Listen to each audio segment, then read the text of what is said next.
CI2 কৃষক সভা, ক্ষেত মজুর, ছাত্র, যুব, মহিলা সংগঠনগুলোর আহ্বানে আজকে হচ্ছে যে আমাদের মানিকচক ব্লকে জনতার দরবার আয়োজন হয়েছে। ইতিমধ্যে সাধারণ মানুষ দুয়ারে সরকারে ফর্ম ফিল আপ করে ক্লান্ত। বহু মানুষের লক্ষ্মী ভাণ্ডার হচ্ছে না, বহু মানুষের বিধবা ভাতা হচ্ছে না, বার্ধক্য ভাতা হচ্ছে না। এই আবাস যোজনায় যে নামের তালিকা যোগ্য অযোগ্য করা হয়েছে, তাতে বহু গরিব মানুষকে অযোগ্য তালিকায় আছে। আবার যাদেরকে যোগ্য দেখানো হয়েছে দেখে মনে হচ্ছে যে দোতলা বাড়ি, তিনতলা বাড়ি সরকারি কর্মচারী বাড়িতে বসে নাম লিখে দিয়েছে।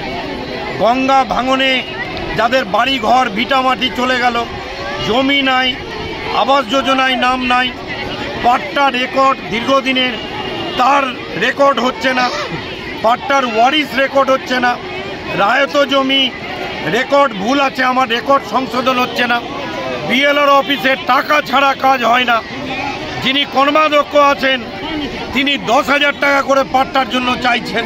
কি হচ্ছে এগুলো?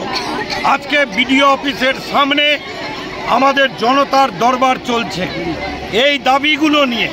বর্গার পাট্টা রেকর্ড হচ্ছে না, বিড়ি শ্রমিকের 202 টাকা মজুরি হয়েছে, 24 টাকা মজুরি বেড়েছে, পতাকা বিড়ি ছাড়া কেউ দিচ্ছে না। ফলে এই সব দাবি নিয়ে আমরা বিডিও অফিস এবং বিএলআর অফিসে যাব। আমরা এখান থেকে মিছিল করে যাব। বিডিও যদি ফর্ম জমা নেয় তাহলে আমরা ওখানেই জমা করব। আর যদি বলে যে আপনারা জমা নিয়ে নিন, আমাদের সাহায্য করুন, এই তালিকা আমরা কম্পিউটারাইজ করব এবং আগামী 6 মাস এই সমস্ত মানুষের দাবি নিয়ে আমরা লড়াই করব। 1 ইঞ্চিও ছাড়া হবে না। লাল ঝান্ডার নেতৃত্বে, শ্বেত পতাকার নেতৃত্বে এই লড়াই মানিকচকের বুকে শুরু হচ্ছে। আগামী জানুয়ারি মাসে ভূতনিতে পদযাত্রা হবে। আজকে তৃণমূল ষড়যন্ত্র করছে। আজকেই যখন আমরা জনতার দরবার আয়োজন করেছি, কেউ হচ্ছে মুরগির বাচ্চা বিলি করছে, কেউ শিল্প সম্মেলন করছে। মানুষকে, গরিব মানুষদের ভাতা, গরিব মানুষদের বাড়ি আজকে দিতে পারছে না। আর অথচ মুখ্যমন্ত্রী দাবি করছেন উনি নাকি সব করে ফেলেছেন।